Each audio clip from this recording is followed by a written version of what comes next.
ورنہ اس طرح اگر ہمارے گھر میں ایک بھی اگر اس طرح کا واقع ہو جائے تو ہم برداشت نہیں کر سکتے۔ کیا ہے پھر جب انوار خان کو نکالا، اس کے بعد وہ بھی دوسرا بھی میرا بھتیجا تھا نجف، اس کو نکالا، پھر شرافت علی خان کو نکالا۔ وعلیکم السلام۔ سر بہت افسوس ہوا ہے واقعے کا سن کر، اور یہاں پر ہم پہنچے ہیں۔ دو چیزیں کلیئرفائی کرنی ہیں، بہت سارے ویڈیوز بھی بن گئی ہیں۔ آپ بتائیں کہ یہ واقعہ کس طرح رونما ہوا اور آپ کو کب اس واقعے کا علم ہوا؟ بسم اللہ الرحمن الرحیم، کل نفس ذائقۃ الموت۔ ہر انسان نے یہ ذائقہ چکھنا ہے۔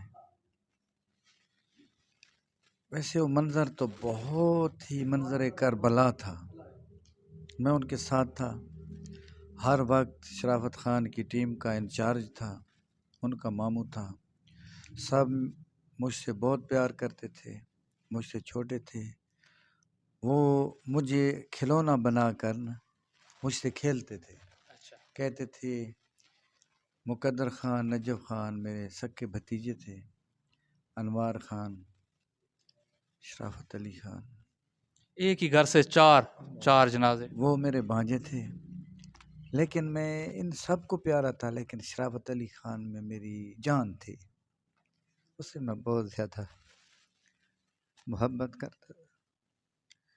تو ان سے پہلے میں میوزیشین ساؤنڈ لے کر جاتا تھا ہر اسٹیج پہ، ہر علاقے میں، پاکستان کا چپا چپا کونا کونا یہ ٹیم جاتی تھی، ان کی ٹیم کا انچارج تھا۔ جب میں جاتا تھا پہلے ساؤنڈ لگایا، میوزیشین سب کچھ، پھر کھانا کھلا کر بالکل جب آلریڈی میوزیشین انٹری بجا لیتے تھے، پھر کہتا تھا ٹھیک ہے، فون ان کا آ جاتا تھا یا میں کہتا تھا آ جائیں، بالکل کلیئر ہے۔ اسی طرح یہ آخری جو پروگرام تھا، ہنستے کھیلتے گئے۔ علاقہ بڑا سخت تھا، چھدرو کا علاقہ تھا، دشمنی والے لوگ ہیں۔ بالکل بالکل ایسا ہے۔ جب ہم گئے ادھر سے سراب والے سے، پھر چھدرو چوک آتا ہے، ادھر سے پوچھا اس نام کا بندہ ہے، شادی ہے، کہاں جانا ہے۔ اچھا، آپ کو راستہ کلیئر نہیں تھا لیکن پوچھ پوچھ کر گئے ہیں؟ نہیں تھا۔ مقدر خان نے مجھے میسج کیا، یہ بابا یہ کنٹیکٹ نمبر ہے، ان سے رابطہ کریں اور آپ پہنچیں۔ پوچھتے تو انہوں نے کہا یہ علاقہ بڑا چھدرو پہ آنا ہے، پھر ادھر سے روڈ ہے، یہ ولاقہ ہے، بالکل ادھر سے جائیں، یہ وہاں بچنا والا روڈ ہے، وہاں سے پوچھیں گے تو اتنا دور نہیں ہے۔ پھر میں نے شادی والوں سے رابطہ کیا، کوئی موٹر سائیکل پہ بھیج دیں، ہم ناواقف ہیں۔ بہرحال وہ ہمیں لے گئے۔ میں نے سب سے پہلے ساؤنڈ لگایا، یہ جو ہے یہ شراوت کے ان سے بہت پیار کرتا تھا، یہ کہتا تھا کہ اس کو کچھ نہیں کہنا ہے، یہ غریب آدمی ہے، میرا چاچا ہے، اور اس کو تقریباً 14-15 سال سے اس کو رکھا ہوا تھا، اس سے بہت محبت کہتا تھا، اس کے چھوٹے چھوٹے بچے ہیں، اور یہ چاچا جو کام کرے یا نہ کرے اس کا ہونا ضروری ہے، یہ بھی اور ساتھ تھا۔ آخری آخری جو سیٹ اپ تھا آخری پروگرام کا، وہ آپ نے خود کیا تھا شراوت بھائی کا؟ بالکل، ان کی کرسیاں لگائیں، جو سنٹرل والی کرسی تھی، مائک وغیرہ سب چیز سٹینڈ لگائے، اس کے ساتھ انوار خان کی لگائی۔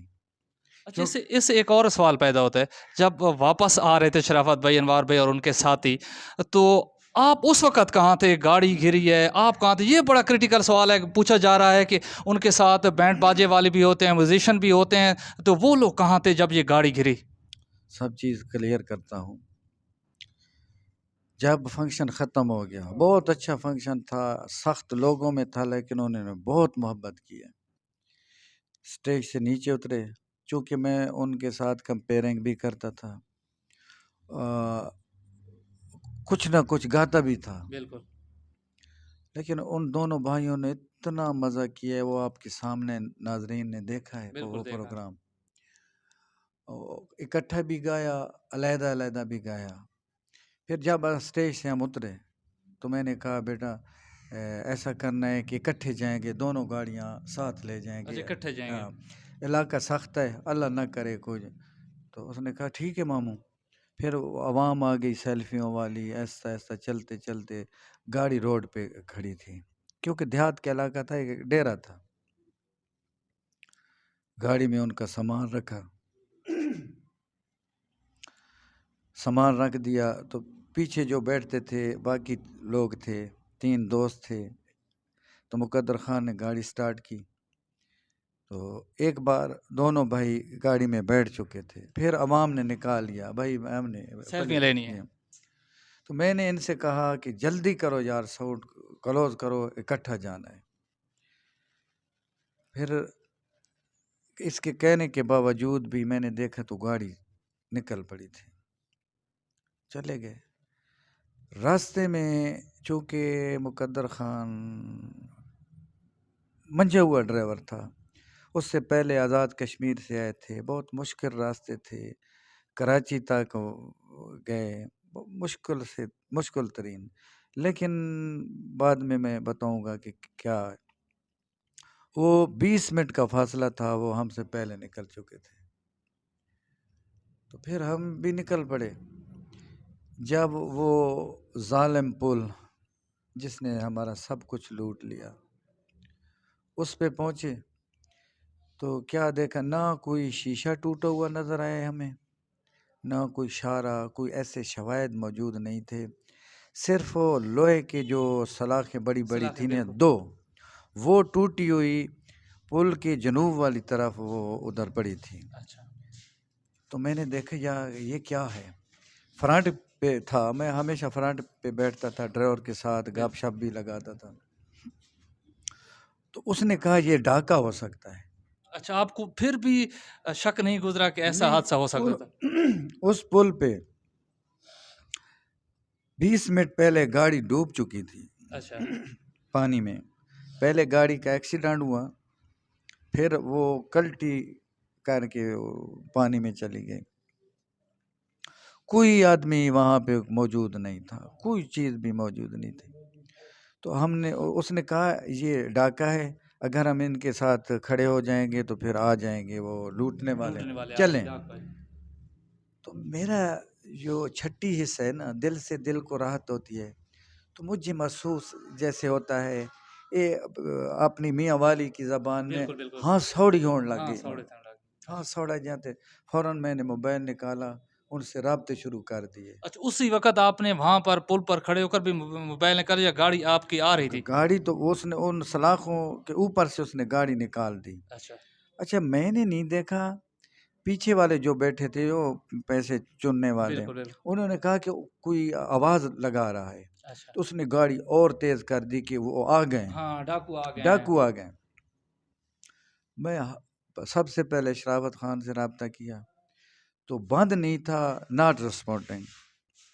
پھر میں نے مقدر کا نمبر ڈائل کیا، اس کا یعنی کہ 7 بندے موجود تھے، ان سب کا باروں بار نمبر ملایا، کسی کا نہیں ملا.